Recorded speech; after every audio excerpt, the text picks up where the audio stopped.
Hello everyone, today I'm going to show you how to make bias binding and also how to attach that binding to woven things so that you can have a nice finished edge. So without further ado, let's get into it. There are a variety of different feet that can be used to attach bias binding. The first being this straight stitch foot. And I think that the overwhelming majority of people that own a sewing machine do have a straight stitch foot. So let's go ahead over to the sewing machine and I will show you how to use this guy. So basically what you want to do is align the raw edge of your fabric with the raw edge of your bias binding. And then you'll want to align the needle on your sewing machine with the crease in the bias binding. And that should be at about 1/4, but I don't have a 1/4 marking on my sewing machine. So I'm just gonna have to follow the creased line and sew all the way down. So that's what we're gonna do.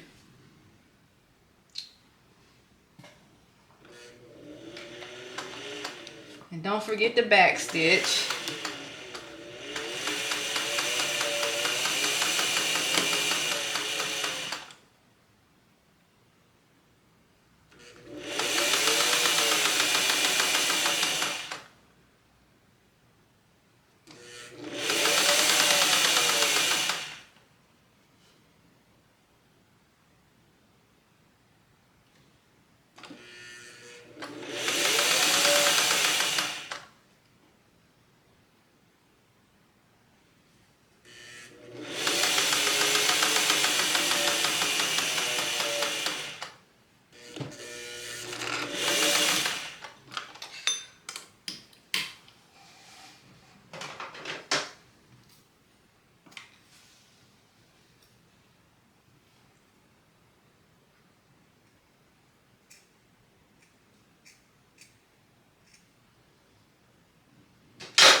Now you turn your fabric over to the correct side or to the right side of the fabric, and you also fold in this raw edge right here and fold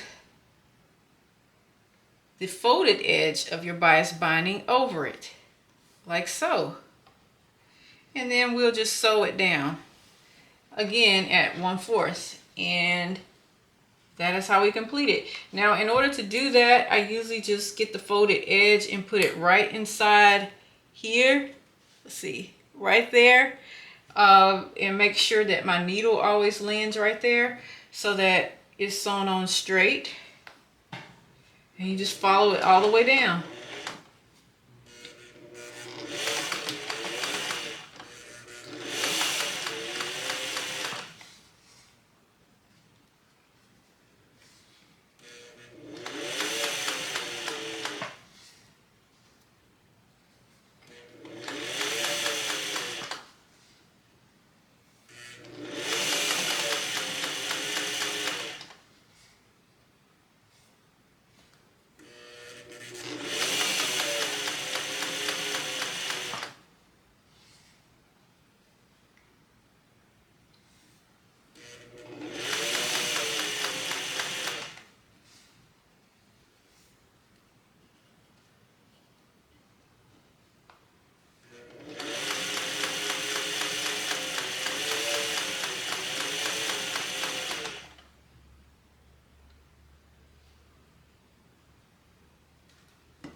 Okay, so now we have some raw edges that are encased in bias binding.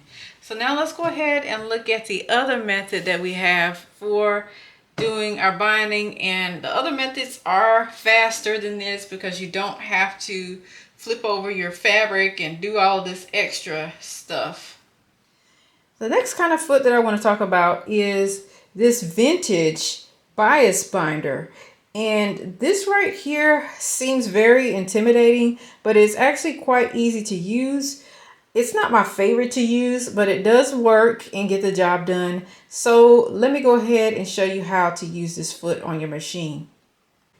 Before we can go over to the sewing machine with this foot, I need to tell you a little bit about it. So this foot came off of a 600E Singer Touch and Sew, but it works on a variety of other slant shank machines.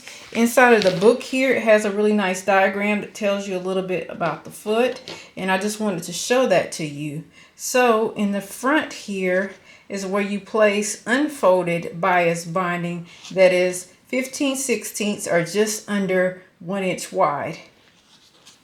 On the side here is where you would place your folded bias binding, which would be like your 1/4 inch bias binding. And I primarily am using folded bias binding, so that's where that would be inserted. Over here on the side is a little button here that you adjust to adjust where your stitch ends up at. It's just a way to adjust like where the stitches are aligned. And on a lot of these finished feet, it gets stuck. But it does indeed work on mine. Mine is just a little stuck. It probably needs a little bit of oil. And up here is where you feed through your bias binding. It just holds it in place basically. And I know the foot looks quite intimidating, but it does work fairly nice. And we're going to go over to the machine and use it.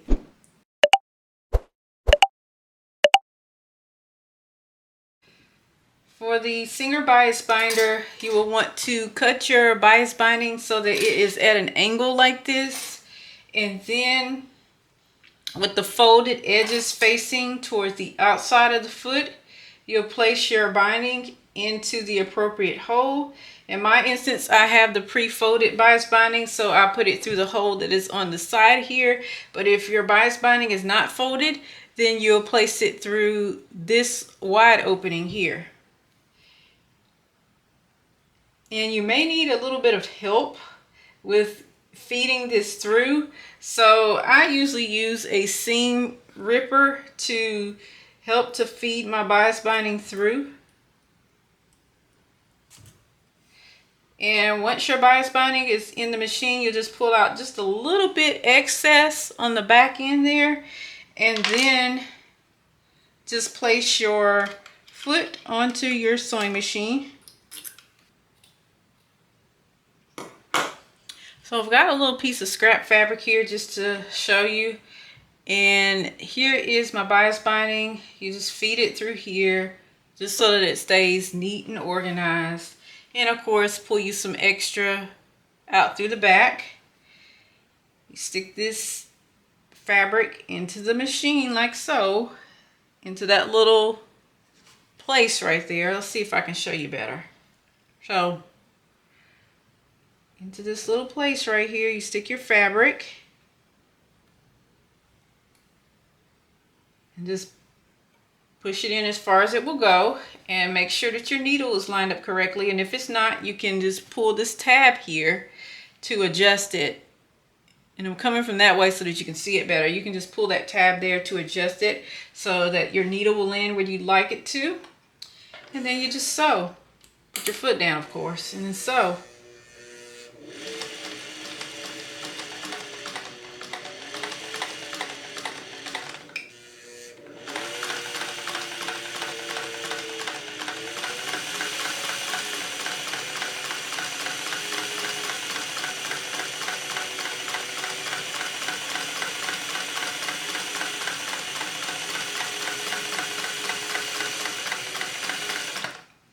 And as you come to the end there, just snip your thread and snip your bias binding.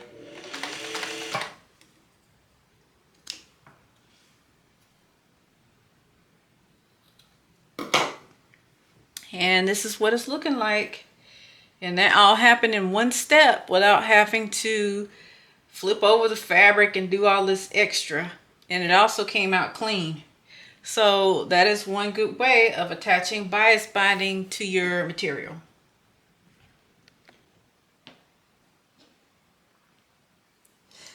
This foot right here is one that you can purchase aftermarket, and it just snaps on.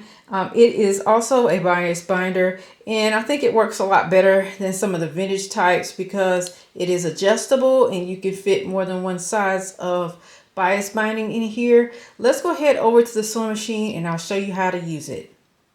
Out of all my attachments, this one's probably the easiest one to use. You just stick your tape inside of the little grooves here, and you can adjust it according to what size tape that you're using this little screw right here. And I have mine set to the 1/4 inch bias binding size, but you can go up pretty large on here just by loosening this screw here. Once you have your bias binding in here and have adjusted your screw, then you can stick your foot on and just snap it into place because it's a snap-on presser foot. There's also another screw right here, and this right here adjusts where the needle lands on your bias tape, so you can loosen this up and make the adjustment. And I like for it to be just inside of the tape so that it will catch both sides of the bias tape. And once you've done that, you just stick your fabric into the little groove here and put your presser foot down and sew. And that's pretty much it.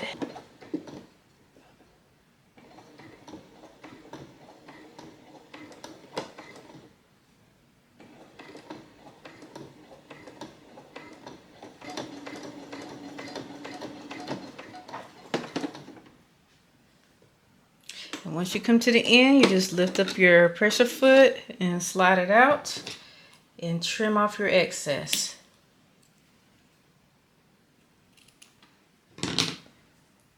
And that came out pretty good if you ask me. I think it's the cleanest method out of them all because it takes the least amount of time and you don't have to fiddle with it as much as you do with the vintage type like this, which you really have to finagle in order to get it to work proper. So that is my video, and I hope that you really enjoyed learning how to put bias binding on things using the attachments.